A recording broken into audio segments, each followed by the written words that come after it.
গাজীপুরে এক মাসের বকেয়া বেতনের দাবিতে ঢাকা ময়মনসিংহ মহাসড়ক অবরোধ করে বিক্ষোভ কর্মসূচি করেছেন তারা টেক্সটাইল লিমিটেড কারখানার শ্রমিকরা। বুধবার সকালে গাজীপুর মহানগর টঙ্গী আউচপাড়া এলাকায় অবরোধ কর্মসূচি পালন করা হয়। কারখানায় শ্রমিক ও শিল্প পুলিশ জানায়, গাজীপুরের টঙ্গীর আউচপাড়া এলাকায় তারা টেক্সটাইল লিমিটেড কারখানাটি চলতি মাসের অর্ধেকের বেশি সময় পার হয়ে গেলেও এখনো বেতন দেওয়া হয়নি। এর আগে বেতনের দাবি জানালে কারখানা কর্তৃপক্ষ গত 10 তারিখ থেকে বন্ধের নোটিশ দেয়। নোটিশে বলা হয় 15 তারিখ বেতন দিয়ে 18 তারিখ থেকে কারখানা খুলে দেওয়া হবে। কারখানা কর্তৃপক্ষ আজ কারখানা না খুলে নতুন করে আবার বন্ধের নোটিশ সাটিয়ে দেয়।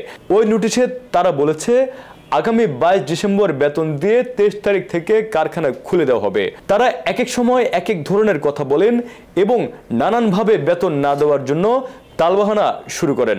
এদিকে বুধবার সকালে শ্রমিকরা কারখানায় গিয়ে পুনরায় বন্ধের নোটিশ দেখে বিক্ষুব্ধ হয়ে ঢাকা ময়মনসিংহ মহাসড়কের আউচপাড়া এলাকায় অবস্থান নিয়ে সড়ক অবরোধ করেন।